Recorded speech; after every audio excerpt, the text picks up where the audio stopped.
પ્રજાસત્તાક પર્વે સૌરાષ્ટ્રવાસીઓને હવાઈ સેનાની મળી મોટી ભેટ। સોમનાથ દીવ વચ્ચે શરૂ થઈ હેલિકોપ્ટર સેવા।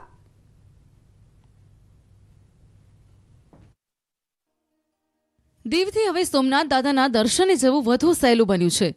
પ્રજાસત્તાક પર્વે સૌરાષ્ટ્રવાસીઓને હવાઈ સેવાની ભેટ મળી છે। દીવ સોમનાથ વચ્ચે હેલિકોપ્ટર સેવા શરૂ કરવામાં આવી છે। પ્રથમ ફેરીમાં દીવ કલેક્ટર વિદ્યાર્થીઓ સાથે હેલિકોપ્ટર મારફતે સોમનાથ પહોંચ્યા હતા। કલેક્ટરે સોમનાથ આવીને હેલિકોપ્ટર સેવાનો ટ્રાયલ લીધો હતો। દીવ પર્યટન ક્ષેત્રે ઉત્તરોત્તર પ્રગતિ કરી રહ્યું છે અને પર્યટન ક્ષેત્રે દેશ વિદેશમાં નામના મેળવી રહ્યું છે। સોમનાથ દર્શને આવતા પર્યટકો દીવની અચૂક મુલાકાત લેતા હોય છે। તેને ધ્યાનમાં રાખીને હવે દીવથી સોમનાથ હેલિકોપ્ટર સેવાનો પ્રારંભ થયો છે। ભૂતકાળમાં દમણ અને દીવ વચ્ચે ચાલતું હેલિકોપ્ટર હવે દીવથી સોમનાથ સુધી પણ ઉડાન ભરશે।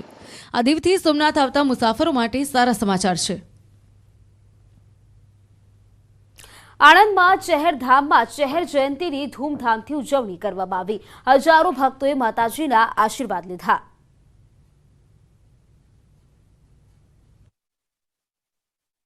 આજે વસંત પંચમીની સાથે સાથે આજના દિવસની ઉજવણી ચહેર માતાના પ્રાગટ્ય દિવસ તરીકે પણ થાય છે।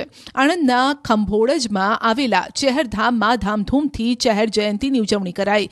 ખંભોળજમાં નવચંડી યજ્ઞ, લીલુડો માંડવો, મહાપ્રસાદીનું આયોજન થયું। ઉજવણીમાં મોટી સંખ્યામાં માઈ ભક્તો હાજર રહ્યા। મહાપ્રસાદીનો લાભ લીધો। વહેલી સવારથી જ મંદિરમાં ભક્તોનું ઘોડાપૂર ઉમટ્યું। ભક્તોનો પ્રવાહ સાંજ સુધી યથાવત રહ્યો। સાંજ સુધીમાં હજારો ભક્તોએ માતાના આશીર્વાદ લીધા।